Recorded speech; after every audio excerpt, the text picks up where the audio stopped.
محبت کے ساتھ ایک بات کہہ رہا ہوں، اس کو تکبر نہ سمجھو، بہت محبت کے ساتھ دیکھو۔ میں اس قابل نہیں ہوں کہ لوگ مجھ سے ملیں، میری کیا اوقات ہے میں جانتا ہوں، اللہ جانتا ہے۔ اللہ ہم سب کے عیوب پہ اللہ نے پردہ ڈالا ہوا ہے، اگر اللہ ہمارے عیب دنیا کو دکھا دینا تو ہماری 2% کی اوقات نہیں ہے، لہذا میرے اس کلام کو تکبر نہ سمجھیں جو میں آگے کہہ رہا ہوں۔ اب مسئلہ یہ ہے کہ دیکھو میری جو اپنی ذاتی لائف ہے نا، وہ ایسی برباد ہو چکی ہے کہ میں بتا نہیں سکتا آپ کو، صحیح ہے نا؟ کبھی کبھی میرا پھوٹ پھوٹ کے رونے کو دل کرتا ہے۔ مثال کے طور پر مجھے شوق ہے دھوپ میں کھلے آسمان میں بیٹھنے کا۔ گھر میں نا میرے کھلے آسمان ہے، لیکن کتنی دیر آدمی گھر میں بیٹھے گا؟ باہر بھی تو نکلنے کا دل کرتا ہے نا۔ میں بیٹھ ہی نہیں سکتا کہیں بھی جا کے، ترس گیا ہوں میں کبھی انجوائے کروں، کسی پارک میں بیٹھوں یا میں جامع رشید کے صحن میں بیٹھوں۔ ونس اپون اے ٹائم بیٹھا تھا میں، بیوی بچوں کے ساتھ تو وڑ گیا پروگرام، وہ تو سوال ہی پیدا نہیں ہوتا ان کو لے کے کہیں گھومنے نکلوں۔ میرا بھی دل چاہتا ہے اپنے بچوں کو گھمانے لے کے جاؤں۔ ہوتا یہ کہ میں بچوں کو گھمانے لے کے جاتا ہوں چڑیا گھر میں جانور دکھانے کے لیے، جانوروں کے بجائے لوگ مجھے بندر سمجھ کے دیکھنا شروع کر دیتے ہیں۔ شہرت جو ہے نا، یہ بہت بڑی آزمائش ہے، یہ بہت بڑی آزمائش ہے۔ آدمی کی پرسنل لائف کوئی رہتی نہیں ہے۔ اب میں آپ کو بتاؤں، کل میں جامع رشید گیا پڑھانے کے لیے جب میں گیا تو کلاس میں آپ تنگ ہو جاتے ہو نا، تھوڑی دیر آدمی چاہتا ہے میں ذرا باہر جا کے، چمن ہے اتنا خوبصورت، میں بیٹھوں، میں نہیں بیٹھ سکتا۔ اب دھوپ لینے کے لیے، تھوڑی ہوا لینے کے لیے میں باہر بیٹھا ہوں، دور سے کوئی بندہ دیکھ رہا ہے، اڑی اڑی مفتی صاحب، ایسے الفاظ، وہ مجھے دیکھ رہا ہے، میں تھر تھر کانپنا شروع کر دیتا ہوں۔ میں اب وہ آئیں گے، السلام علیکم، وعلیکم السلام، آپ خیریت سے ہیں وغیرہ وغیرہ، بہت اچھی آپ سے محبت ہے، میں اس قابل نہیں ہوں، آپ مجھے محبت دے رہے ہیں، غصہ تو بہت آ رہا ہے لیکن بہرحال مجھے بڑی خوشی ہو رہی ہے، یہ کہنا تو یہی ہے نا۔ ابھی یہ بندہ جاتا ہے اچانک دوسرے کی، اڑے یہ وہی ہیں جو ابھی جاپان سے آئے ہیں، یہ وہی ہیں۔ وہ آئیں گے بھائی، 6 آدمیوں کی فوج آ رہی ہوتی ہے، السلام علیکم، وعلیکم السلام، مفتی صاحب خیریت سے، ہم فلانی جگہ سے آئے ہیں اور آپ کے بیان سنتے ہیں، سیلفی ہو جائے۔ ایک سیلفی ہو گئی، پھر اس کے بعد اب الگ الگ ہوگی، پھر ایک گروپ میں ہوگی، سیدھے کیمرے سے ہوگی، ایک الٹے کیمرے سے ہوگی، ساری سیلفیاں ہو گئیں۔ ابھی وہ ہٹے ہیں 4 آدمی اور آ گئے، وہاں سے وہ دیکھ، ارے یار یہ وہی تو نہیں ہے جو یوٹیوب پہ آتے ہیں، قریب جا کے دیکھ لیتے ہیں، قریب جا کے دیکھ وہی نکلے۔ تو اتنا مشکل ہے نا اس کو مینیج کرنا، یہ جس پہ گزرتی ہے وہی سمجھتا ہے۔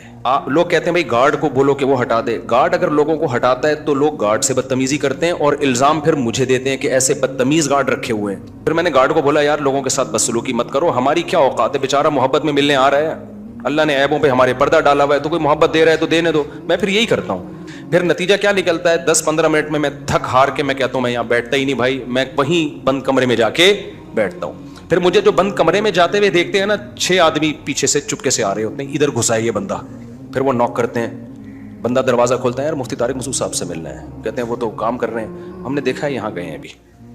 پھر ان سے الجھتے ہیں، ان کو بھی میں نے کہا لوگوں سے بدتمیزی مت کرو یار، تو وہ آتے ہیں، پھر وہ بیٹھتے ہیں، تو یہ پروگرام سارا دن چلتا ہے میرا۔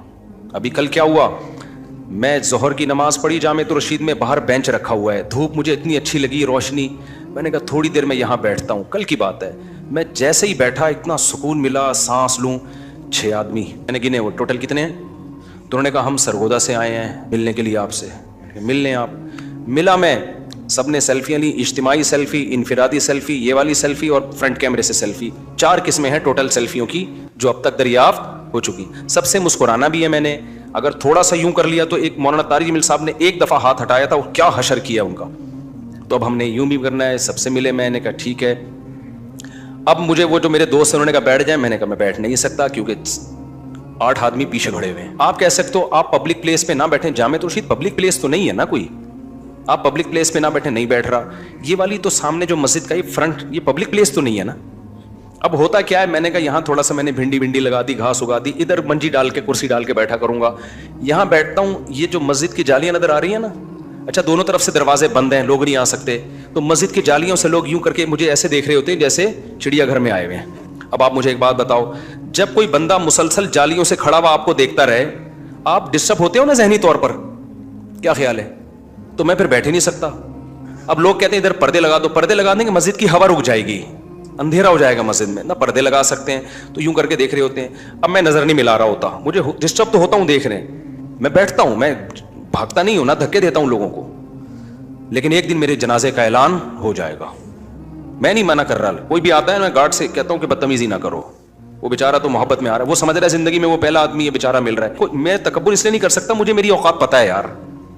اللہ اگر نظر ہٹا لے ہم سے تو ہماری 2 ٹکے کی حیثیت, اور جس نے مرنا ہو, جس کی لاش کو کیڑوں نے کھانا ہو, کل ہم مر جائیں گے تو کوئی پوچھے گا ہم سے, قبر میں ملنے آئے گا مفتی صاحب ذرا باہر نکلو, کام ہے آپ سے, جاؤ مر گیا ختم. تو جس کو اپنے فیوچر کا پتا ہو, کل بڈھے ہو جائیں گے, کل مریں گے, تو تکبر کر کے وہ کیا کرے گا بھائی؟ صحیح ہے نا, اوقات کیا ہے تکبر؟ تو تکبر تو بہت ہی بے وقوف لوگوں کا کام ہے. تو جو جس دن اپنے آپ کو اچھا سمجھنا شروع کر دے تو ویسے ہی وہ 2 نمبر آدمی ہے. تو ہماری تو کوئی 2 ٹکے کی اوقات نہیں ہے. تو اس لیے میں ڈرتا ہوں لوگوں سے کہ یار میں کسی کو دھکا دوں گا, میں کسی کو دور کروں گا, اللہ مجھے سزا نہ دے دے. اللہ کہے کہ تیری اوقات ہے نہیں اور تو پھر بھی لوگ محبت دے رہے ہیں, تو ہمیں تو ملنا پڑتا ہے.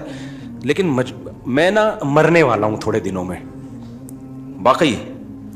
کہیں دفتر میں بیٹھ جاؤ, وہاں سے کوئی آ جائے گا, ادھر سے گھسے گا. اب کتنے راستے بند کریں, ایلفی ڈال دیں کیا دروازوں کے اندر؟ تو جامعۃ الرشید میں آفس میں جا کے بیٹھتا ہوں نا, تو وہاں ریسیپشن پہ لوگ تنگ کرتے ہیں, ریسیپشن والے کو, مفتی صاحب ہیں یہاں پہ, ملاقات کا ٹائم چاہیے, اس کو تنگ کرتے ہیں. لوگوں کا جو یہ ایٹیٹیوڈ ہے نا, میں کہیں بیٹھ ہی نہیں سکتا. میرا دل چاہتا ہے میں گولا گنڈا کھاؤں جا کے ریڑھی پہ. میرا دل چاہتا ہے کہ میں, جاپان اپنی جگہ رہا بھائی, لیکن جاپان میں گولے گنڈے کا مزہ ہے کیا؟ کچھ بھی نہیں کر سکتا. میں گھر کے اندر بند ہو کے رہ گیا ہوں. ہوا چاہیے مجھے, سانس چاہیے, سانس لینا ہے, وہ میں لے نہیں سکتا. پھر جو میزبان مجھے بلاتے ہیں کہیں, میں ان کو بار بار کہتا ہوں آپ نے کسی سے ملوانا نہیں ہے, جو پروگرام ہے اس کو فوکس کریں. آپ بیان ہے نا, بیان میں آؤں گا, بیان کر کے نکل جاؤں گا, لیکن وہ صرف 100-200 آدمیوں سے ملواتا ہے جو اس کے خاص ہوتے ہیں. سرگودا میں میرا بیان تھا, میں نے ان سے کہا بھائی دیکھیں بیان ہے آپ کا, بیان میں ضرور کروں گا آ کے, آپ کا پروگرام ہے مدرسے کا ہے, بہت اچھا ہے, مدرسوں کو ترقی ملے, ہمارے لیے صدقہ جاریہ بنے گا. میں آؤں گا, بیان کروں گا, ملاقاتیں نہیں کروانا, بہت لمبی ہو جاتی ہیں اور سیلفیاں چلتی ہیں, بہت تھک جاتا ہوں میں. انہوں نے کہا آپ بے فکر رہیں. میں جب گیا تو بیان کے فوراً بعد مجھے ایک دم سے کہیں لے گئے کمرے میں, میں بڑا خوش ہوا الحمدللہ. اس کے بعد انہوں نے صرف 150-200 آدمیوں سے ملوایا ہوگا جو ان کے خاص تھے. اب میں نے طریقہ یہ بنایا ہے کہ بھائی کہیں بھی بیان کے لیے جانا ہے تو آپ کی گاڑی میں ہم نہیں جائیں گے. پہلی بات یہ, آپ کی گاڑی میں جب ہم جائیں گے تو پھر ہم آپ کے ہاتھ میں کیا ہو جائیں گے؟ پابند. آپ جہاں جہاں ملاؤ گے ہم وہاں گھومیں. اچھا ایک اور بات, یہ میں اپنے واقعات نہیں سنا رہا, میرا مقصد یہ ہے کہ ہمیں تھوڑا سا اپنے آپ کو آرگنائز, جیسے یورپ امریکہ والوں نے کیا ہوا ہے نا,